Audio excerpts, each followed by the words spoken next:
No feds! Trump!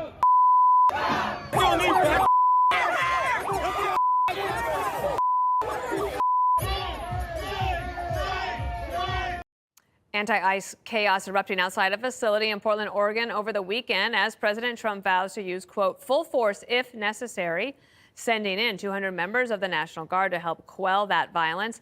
And that ICE facility in question has been the scene of nightly protests for several months, and that's plagued local residents there. However, Oregon doesn't want the help. The state attorney general filed a federal lawsuit to block the Guard, and the governor chimed in too. Portland and the state of Oregon believe in the rule of law, and we can manage our own local public safety needs. There is no insurrection, there is no threat to national security, and there is no need for military troops in our major city. So it's not just Oregon. Dozens of federal immigration agents patrolling the downtown area of Chicago. That's after protests erupted at the ICE processing center in the Chicago suburb of Broadview, Illinois. DHS says police have taken guns off the hands of some of those protesters. And Illinois Governor J.B. Pritzker, well, he's not happy about the deployment. We received numerous confirmed reports of federal agents from ICE and Customs and Border Patrol abusing their power, intimidating innocent civilians, and waging war on our people. All of this has been aimed at causing chaos and mayhem. This is about sowing fear and intimidation and division among Americans. Our residents and visitors who are shopping and eating are made to feel unsafe by the jackbooted thugs roaming around a peaceful downtown. Welcome back to the channel. Tonight, we're diving into the chaos surrounding Portland, Oregon, where anti-ICE protests have escalated into violent confrontations. President Trump has vowed to send in the National Guard, and the situation is sparking outrage both locally and nationwide. Let's take a look at what happened.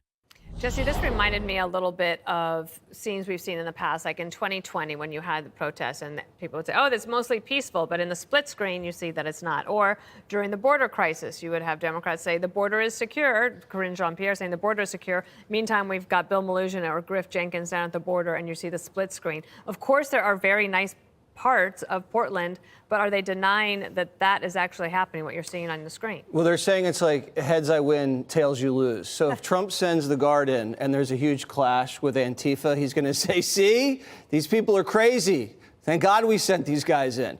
But if he goes in and it's calm and he can pacify it, he can say, see, I did to Portland what I did to D.C. This is working.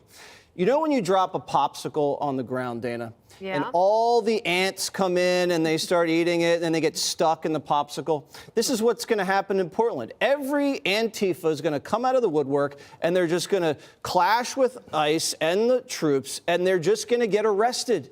And that's the point. We're going to round these people up, and then when you hit them with federal charges, not these small ball misdemeanors from some Soros DA, they're looking at 20 years. So they're going to snitch on their comrades, their financiers, and we'll be able to roll these guys up pretty well. These are not small crimes. This has been like a 3-month siege at a federal courthouse.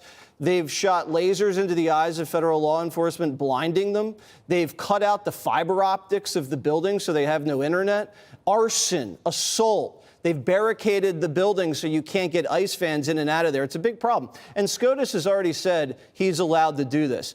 I don't understand the Democrats with these bad optics. They thought it looked good in L.A. when guys were waving Mexican flags and torching cop cars, or it looks good when you're against the crime crackdown in D.C., and that city's like the most peaceful city in the country now.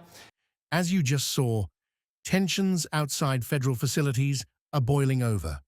Oregon leaders are pushing back, saying they don't want federal troops in their cities. But Trump is making it clear he's ready to use full force if necessary. I believe, and Jessica will probably agree with me, they would rather have crime high than give Trump credit for lowering it. Because the crime in Portland's been bad. The murders have doubled. Arson's up. Violent assault is all up. And he's going to be going city to city throughout the entire year, hammering crime, hammering illegal immigration.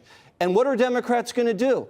they're going to be pro-crime, pro-illegal immigration. And they're going to look dangerous, and they're going to look reckless, and they're going to look stupid.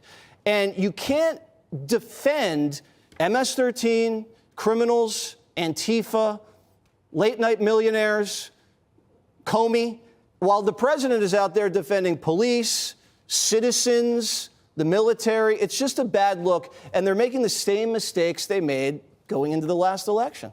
Jessica, one of the things I talked to my friend in D.C., they said that on Capitol Hill, they were walking around the other night, the National Guard was there. Everybody seemed happy with it. The mayor seems to have accepted them. And so that as that works there, if there is proof of concept in other places like Chicago or Portland, will the protests back down? Well, there's a difference between D.C. and these other places because Donald Trump is actually in charge of D.C. The other states elect their own governments, and they are the ones who are responsible for the health and safety of their citizenry and have a right to push back against a president that has not been invited to send his troops. And he's already been overruled by a court for what he did in Los Angeles, where they said you can send them, but they can only guard that building. So we're going to have a couple hundred National Guard members standing around one building. And that's what it's going to end up being. Or you'll have scenes like we had from Chicago. I'm sure you guys saw a delivery guy went by ICE officers that were standing there wearing masks just in the middle of the day, a nice kind of, fall day in Chicago. And I think he yelled F Trump at them. And then you see them chasing him down the street and he gets away. And that's what a lot of people think is going on here, that it is unnecessary. And that doesn't mean that there isn't a way to work together, maybe, on the south side of Chicago. But in Oregon, I trust the AG there who says we have enough people to deal with this, and they have been dealing with it for several months. Meanwhile, this isn't just Portland. Federal agents are also patrolling parts of Chicago after protests erupted at ICE facilities there. Critics are accusing the administration of intimidation tactics, while supporters say federal law enforcement is finally stepping in to restore order. President Trump and the administration want to normalize militarized cities. They've talked about it. It doesn't bother them. It doesn't bother Jesse. He would, if we walked outside there, he wouldn't be upset if he saw a militarized New York City. Kathy Hochul put the guard in the subway, and you didn't have a problem with that, Kathy did you? Hochul is in charge of New York State. Donald Trump is not in charge of Oregon or in charge of Illinois, but he doesn't seem to understand that. And when he floats this emergency power, says, well, I'll call a national emergency. That, to me, my spidey sense goes off. I think back to what happened in the 2020 election when he decided, I won this election, I'm going to do whatever I want in order to stay in power, that he doesn't want to have an election in 2026. He'll say, oh, we're having an emergency. Can't have our normal voting days. Can't have mail-in ballots. He thinks he's going to win. I don't think he thinks he's going to win. Let me get Emily in here because Kathy Hochul sent the guard into the subways for 4 days to check check my backpack, and then that went away because that was about politics. That wasn't about anything other than that. Which is ironic considering that one of Oregon's arguments is that this situation is a political stunt. If Trump wants to normalize militarizing cities, which I disagree with, libs want to normalize crime. That's what's so frightening about this. The contrast to me is it would be laughable if it wasn't with the collateral damage of a totally destroyed city, of that group of 6 middle-aged women in the sunshine wearing striped sweaters in probably the Northwest District of Portland, and it's sunny and everything's awesome. And you juxtapose that imagery with what we show on our networks, which seem to escape all networks in the Portland area, of showing these federal agents being violently attacked ruthlessly and relentlessly. And the logic and the legality of the local and state officials usurping or pushing back against the usurping of President Trump's executive power only works if they haven't abdicated their duty. This is where the political battle intensifies. Democrats accuse Trump of militarizing American cities for political gain, while Republicans argue local leaders have failed to control rising crime and violence. Homicide rose 144% since 2020 in Portland. Non-fatal shootings, 241%. And yet the mayor there dismantled their SWAT-like gun crimes unit. And then he tried to dismantle police responding to violence. And so when park rangers did, they had to call the cops when they had to face freaks with guns and knives. It is a joke that the Oregon state and the Oregon local elected officials seem to think the facts don't support dad stepping in when there is complete chaos with the nanny in the home when the kids are running around destroying businesses. And I feel like when we look at the prosecution rates, right, they are less than, or you could say over 80% that are declined to prosecute on the local level. Oregon thinks that posse comitatus is going to be the motto. The whole point is if you're not taking care of your citizens, state, then the federal government is going to do it for you. And any Portlandian person will tell you that it has been utterly destroyed with businesses and property values and homes, including my own dad who had to move out of the city. So we live the trash every day, all day. Please, President Trump, thank you for sending in someone that actually knows what they're doing. I just love how the liberals are complaining and crying, saying local government, local government, while being in sanctuary cities. like local control, while telling people, oh, you don't have to abide by federal law. You can come in here, you can break immigration law, you can hire people illegally in the country, and that's totally fine. The debate comes down to one critical question. Is federal intervention necessary to protect public safety, or is it government overreach that risks making things worse?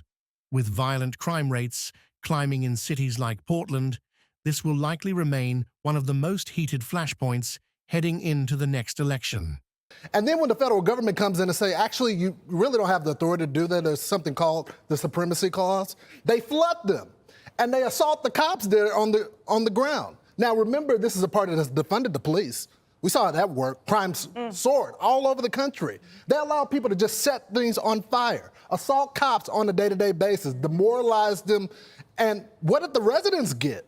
Now, the people in the poor neighborhoods, they got the gangbangers running the streets because they realized there was an opening. Now you have an establishment of order now in all of these cities. Now, they did have the talking point, oh, they're just targeting liberal states. But then the Republican governors say, actually, we'll take the reinforcement. So they've changed their policy prescription. I love how Trump is doing this. I remember doing the Freddie Gray case in Baltimore. Yeah. And the mom was watching her son on TV, acting a fool, assaulting cops, throwing rocks, and she left her apartment and ran down there and pulled him by his ear and brought him back home and whooped his tail all the way home. That's what the president is doing right now. Now, when it comes to the election, who do you think the voters are going to stand by? The people that allow the criminals to terrorize them? Now, the Chicago residents, black residents, have been going to the city council meeting for months now, begging the mayor, do something about this. The residents in Portland, get these Antifa people off the street. They're taking people's power. They're setting up encampments. Who wants to, needles all over the place? This is not the way to live. Now, if the libs want that, going into the next election, have at it. All right. So, what do you think? Should the federal government send in the National Guard to cities like Portland and Chicago, or should local leaders handle it on their own? Drop your thoughts in the comments below, and don't forget to like and subscribe for more breaking news analysis.